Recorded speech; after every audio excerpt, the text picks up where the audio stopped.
السلام علیکم ورحمۃ اللہ وبرکاتہ۔ الحمد للہ رب العالمین، والصلاة والسلام علی سید المرسلین وعلى آلہ واصحابہ ومن تبع ہدیہ الی یوم الدین، اما بعد۔ قال اللہ تبارک وتعالی فی القرآن الکریم: اعوذ باللہ من الشیطان الرجیم، بسم اللہ الرحمن الرحیم۔ یا ایہا الرسل کلوا من الطیبات واعملوا صالحا انی بما تعملون علیم۔ وقال تعالی فی مقام آخر: یا ایہا الناس کلوا مما فی الارض حلالا طیبا ولا تتبعوا خطوات الشیطان انہ لکم عدو مبین۔ وقال النبی صلی اللہ علیہ وسلم: من اکل طیبا وعمل فی سنة وامن الناس بوائقه دخل الجنہ۔ وقال النبی صلی اللہ علیہ وسلم: من اشترى ثوبا بعشرة دراهم وفيه درهم حرام لم يقبل الله له صلاة ما دام عليه، او كما قال عليه الصلاة والسلام۔ معزز سامعین کرام، میرے دینی بھائی اور عزیز ساتھیوں، سب سے پہلے ہم رب کریم کا شکر ادا کرتے ہیں کہ رب کریم نے ہمیں اور آپ کو، ہم سب کو اسلام اور ایمان جیسی عظیم نعمت سے مالا مال فرمایا، اور پھر جناب محمد الرسول اللہ صلی اللہ علیہ وسلم کی امت میں پیدا فرمایا۔ ہم اس پر جتنا بھی شکر ادا کریں کم ہی ہے۔ اللہ تعالیٰ نے ہمیں ایمان کی دولت سے نوازا اور نبی پاک صلی اللہ علیہ وسلم کی امت میں پیدا فرمایا۔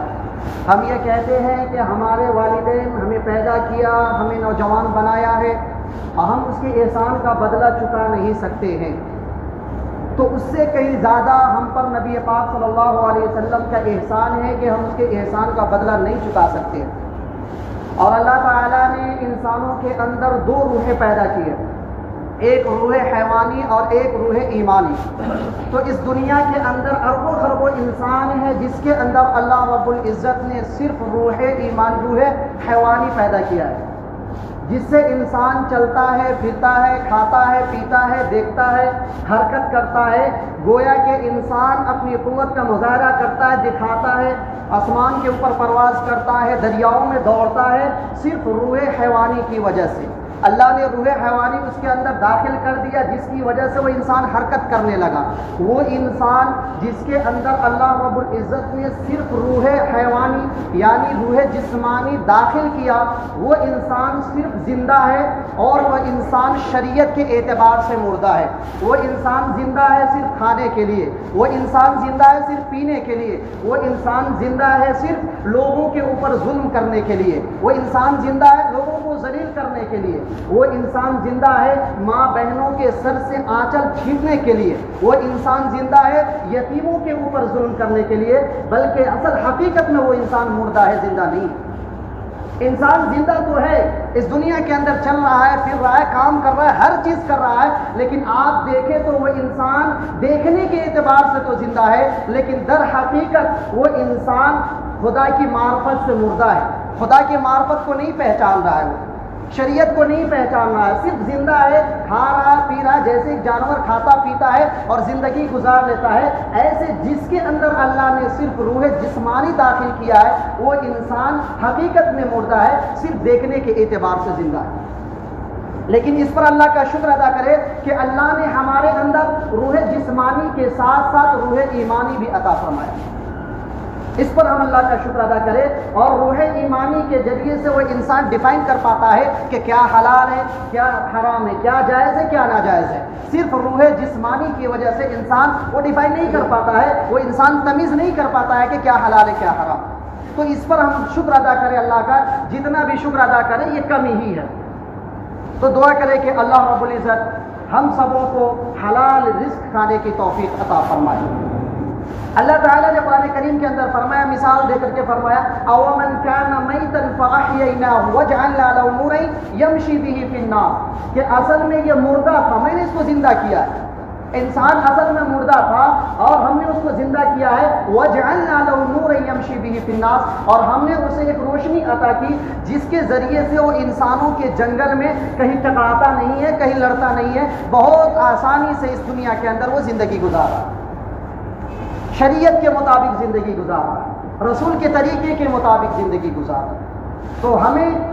مردہ بننا نہیں ہے کہ صرف روح جسمانی کی وجہ سے انسان حرکت کر رہا نہیں، بلکہ روح جسمانی کے ساتھ ساتھ روح ایمانی بھی ہے ہمارے اندر، اور تقاضا یہ ہے کہ روح ایمانی کا تقاضا یہ ہے کہ ہم اللہ کے مطابق زندگی گزاریں، رسول کے طریقے کے مطابق زندگی گزاریں، اس طریقے سے نہیں کہ دنیا میں آئے ہیں تو بس یوں ہی کھا پی کر کے چلے جائیں، نہیں، بلکہ اس دنیا میں ہم کھانے پینے کے لیے نہیں آئے ہیں، ہم گھر بسانے کے لیے نہیں آئے ہیں، بلکہ ہم تیاری کرنے کے لیے آئے ہیں، اب تیاری کر کے اس دنیا سے چلے جائیں۔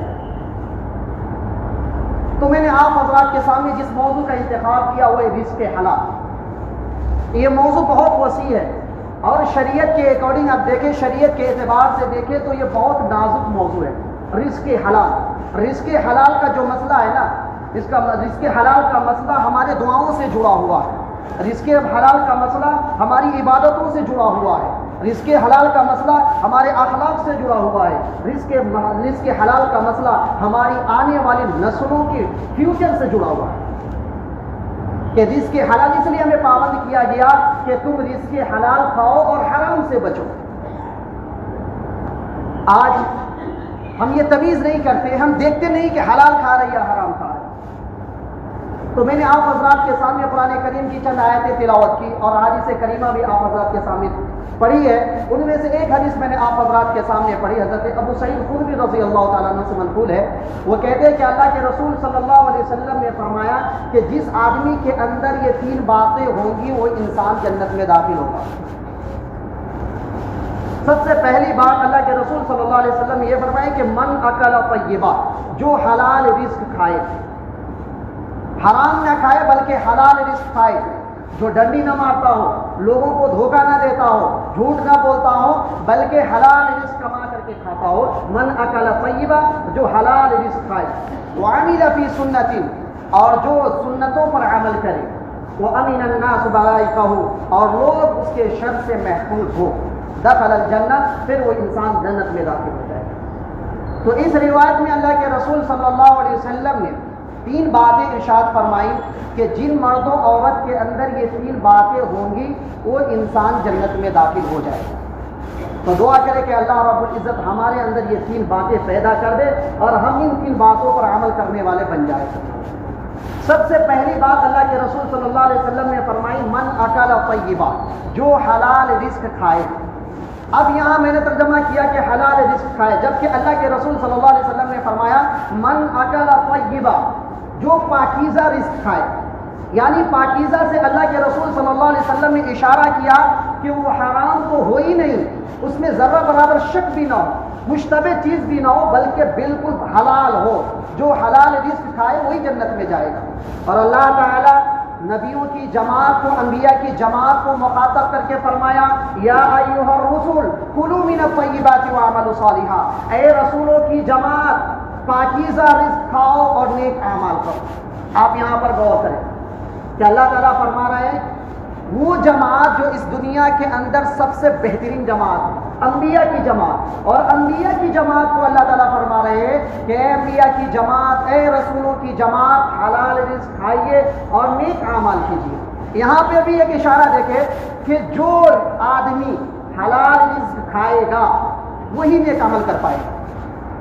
یعنی جو انسان حلال رزق کھائے گا اسے ہی نیک اعمال کی توفیق ہوگی، جو حرام رزق کھائے گا اسے نیک اعمال کی توفیق نہیں ہوگی۔ تو یہ جڑے ایک دوسرے سے جڑے ہوئے ہیں کہ حلال رزق جو کھائے گا وہی نیک اعمال کر پائے گا، جو حرام کھائے گا وہ نیک اعمال نہیں کر پائے گا۔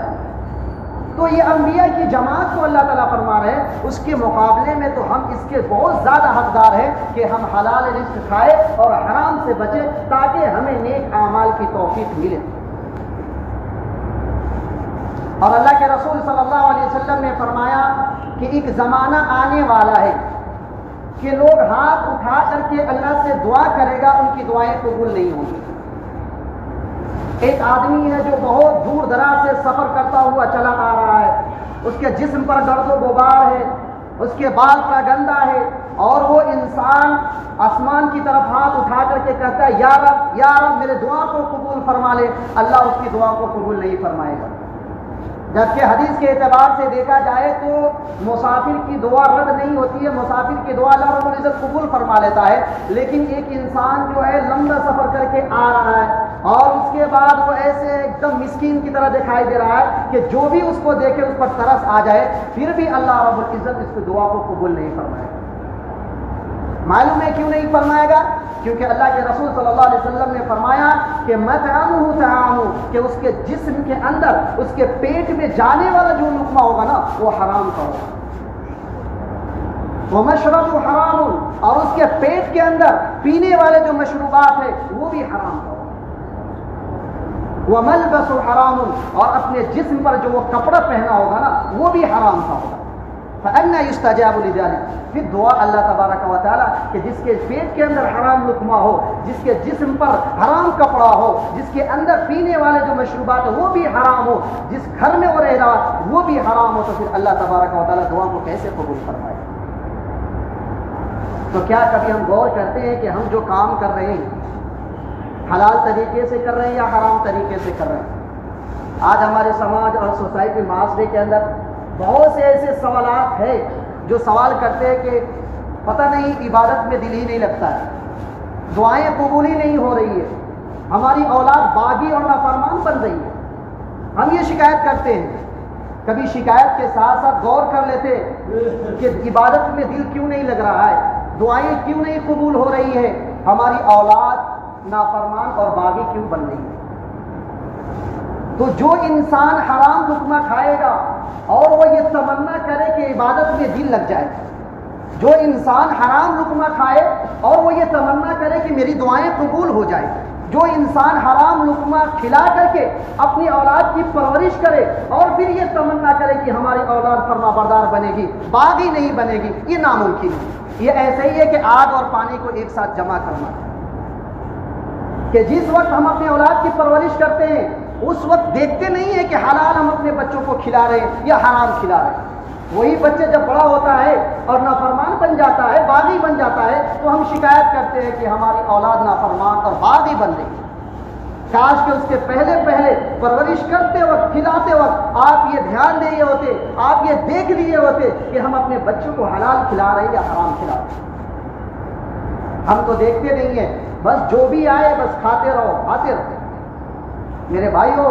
یاد رکھیے، اس دنیا کے اندر جو بھی انسان آیا ہے اور جو بھی اعمال کرتا ہے اس زمین پر کھڑے ہو کر کے اعمال کرتا ہے۔ جو انسان تجارت کر رہا ہے اور تجارت کے اندر لوگوں کو دھوکہ دے رہا ہے اور وہ یہ سمجھتا ہے کہ میں نے اسے دھوکہ دے دیا، آپ اسے دھوکہ نہیں دیا، آپ خود کو دھوکہ دے رہے ہیں۔ اگر آپ دودھ بیچ رہے ہیں، دودھ میں پانی ملا کر کے پورے کانفیڈنس کے ساتھ کہتے ہیں کہ میں نے پانی نہیں ملایا، آپ کرانہ دکان کیے ہوئے آپ تولتے ہیں، ناپتے ہیں، اس وقت ڈنڈی مارتے ہیں اور پورے کانفیڈنس کے ساتھ کہتے ہیں کہ ہم نے دھوکہ نہیں دیا ہے، تو یاد رکھیے یومئذ تحدث اخبارہا، کہ جس زمین کے ٹکڑے پر، جس زمین پر کھڑے ہو کر کے تم لوگوں کو دھوکہ دے رہے ہو، جس زمین پر کھڑے ہو کر کے تم دودھ میں پانی ملا رہے ہو، جس زمین پر کھڑے ہو کر کے لوگوں کو ذلیل کرتے ہو، جس زمین پر کھڑے ہو کر کے کسی یتیم پر ظلم کرتے ہو، جس زمین پر کھڑے ہو کر کے کسی بیوہ کے آنچل کو تم اتارتے ہو، تو یاد رکھے یہ زمین کل قیامت کے دن گواہی دے گی بِأَنَّ رَبَّكَ أَوْحَىٰ لَهَا، اور یہ زمین اپنے رب کے حکم سے گواہی دے گی کہ جو انسان اس زمین کے ٹکڑے پر کھڑے ہو کر کے کسی کے اوپر ظلم کر رہا تھا اور وہ اپنے آپ کو سمجھ رہا تھا کہ میں تو گھمنڈی ہوں، میں متکبر ہوں، میں تکبر کرنے والا ہوں، میرا کون کیا بگاڑ سکتا ہے، اس دنیا کے اندر کون کیا کر سکتا ہے، تو یاد رکھیے کہ نمرود بھی اس دنیا سے گیا ہے، نمرود بھی اس دنیا سے گیا ہے۔ وہ تکبر اور اپنے گھمنڈ میں کہتا تھا کہ میں ہی خدا ہوں، میرے علاوہ کوئی نہیں ہے اور میرے سامنے سجدہ کرو۔ اللہ نے اسے ایسا ذلیل کیا ہے کہ وہ نمرود وہ لوگوں سے کہتا تھا کہ تم میرے سر پر جوتے مارو، تب جب تم میرے سر پر جوتے مارتے ہو تو مجھے سکون ملتا ہے۔ تو اس دنیا کے اندر کھڑے ہو کر کے تم کچھ بھی کر لو اور یہ سمجھتے ہو کہ تمہیں کچھ بولنے والا نہیں ہے، تو یہ غلط فہمی میں ہو کہ جس زمین کے ٹکڑے پر کھڑے ہو کر کے تم یہ کام کر رہے ہو، کل قیامت کے دن تمہارے خلاف یہ گواہی دے گا لِأَنَّ رَبَّكَ أَوْحَىٰ، اپنے رب کے حکم سے۔ جو انسان اس زمین کے ٹکڑے پر کھڑے ہو کر کے کسی کے ساتھ غلط کرتا ہے، زنا کرتا ہے اور وہ کہتا ہے کہ میں سی سی کیمرہ کے اندر نہیں ہوں، یہ غلط فہمی میں رہتا ہے کہ آفس میں کام کرنے والے رشوت لیتا ہے، پیچھے سے ہاتھ بڑھا کر کے رشوت لیتا ہے، اور وہ یہ سمجھتا ہے کہ میں سی سی کیمرہ کے اندر نہیں ہوں، اور اسے یہ معلوم نہیں ہے کہ جس زمین کے ٹکڑے پر کھڑے ہو کر کے ہم رشوت لے رہے ہیں وہ خدا دیکھ رہا ہے، اور یہ زمین بھی کل قیامت کے دن گواہی دے گی۔ جب اس انسان اگر ڈرنے لگے خدا سے، واللہ میں کہتا ہوں کہ انسان دعا کرے، اللہ کیوں نہ دعا قبول کرے۔ آج ہم اس دنیا کے اندر بیمار ہوتے ہیں تو فوراً ڈاکٹر کے پاس جاتے ہیں اور ڈاکٹر سے مشورہ لیتے ہیں۔ ڈاکٹر کہہ دے کہ ڈاکٹر کہہ دے چاول آپ نہیں کھائیں گے تو ہم چاول نہیں کھاتے ہیں۔ کیوں؟ کیونکہ ڈاکٹر کے مشورے کے مطابق ہی ہم کام کرتے ہیں۔ اگر ڈاکٹر جو کہہ دے ہم اس کے خلاف جائیں گے تو ڈر ہے کہ جان چلی جائے، تو جان جانے کے ڈر سے ہم ڈاکٹر سے مشورے لے کر کے دوا استعمال کرتے ہیں، کھانا استعمال کرتے ہیں، اور یہ ڈر نہیں ہے کہ ایمان چلا جائے، جہنم میں ہم چلے جائے۔ کبھی کسی مفتی سے جا کے پوچھتے نہیں ہے کہ حضرت میں یہ تجارت کر رہا ہوں، یہ تجارت حلال ہے یا حرام؟ ہمیں توفیق نہیں ہوتی کہ ہم کسی مفتی صاحب سے جا کر کے پوچھے کہ حضرت یہ بتا دے کہ میں یہ کام کر رہا ہوں، میں اپنے بچوں کو یہ کھلا رہا ہوں، حلال ہے یا حرام؟ تو جان جانے کے ڈر سے ہم ڈاکٹر سے مشورہ لیتے ہیں، اس کے مطابق کام کرتے ہیں، لیکن ایمان جانے کے ڈر سے، جہنم میں جانے کے ڈر سے ہم کسی مفتی کے پاس نہیں جاتے۔ مطلب بہت افسوس کی بات ہے کہ یہ جان اللہ نے اس لیے دیا کہ عبادت کرو، اپنی عبادت کے لیے، لیکن ہم بھول کر کے اس جان کو بچانے کے لیے ڈاکٹر کے اکارڈنگ ہم چلتے ہیں، لیکن کبھی شریعت کے اکارڈنگ چلنے کی کوشش نہیں کرتے۔ اس لیے دعا کریں کہ اللہ رب العزت ہم سبوں کو شریعت کے مطابق زندگی گزارنے کی توفیق عطا فرمائے، اور حلال رزق سے اپنے بچے کی پرورش کرنے کی توفیق عطا فرمائے۔ میرے بھائیو، اللہ کے رسول صلی اللہ علیہ وسلم نے حلال رزق کھانے کی ترغیب دی ہے کہ حلال رزق کماؤ اور حلال ہی رزق کھاؤ، اور حرام رزق کمانے سے کھانے سے تنبیہ فرمائی۔ اللہ کے رسول صلی اللہ علیہ وسلم نے فرمایا ان الحلال بین والحرام بین وبینہما مشتبہات، کہ حلال بھی واضح ہے، حرام بھی واضح ہے، اور حلال اور حرام کے درمیان میں مشتبہ چیز ہے جس کو انسان ڈیفائن نہیں کر پاتا یہ حلال ہے یا حرام۔ فمن اتقى الشبہات، جس نے شبہات یعنی مشتبہ چیزوں سے اپنے آپ کو بچا لیا، استبرأ لدینہ وعرضہ، گویا اس نے اپنے آبرو کو اور اپنے دین کی حفاظت کر دی۔ ومن وقع فی الشبہات، اور جو شبہات میں پڑ گیا وقع فی الحرام، ان قریب ہے کہ وہ حرام میں پڑ جائے گا۔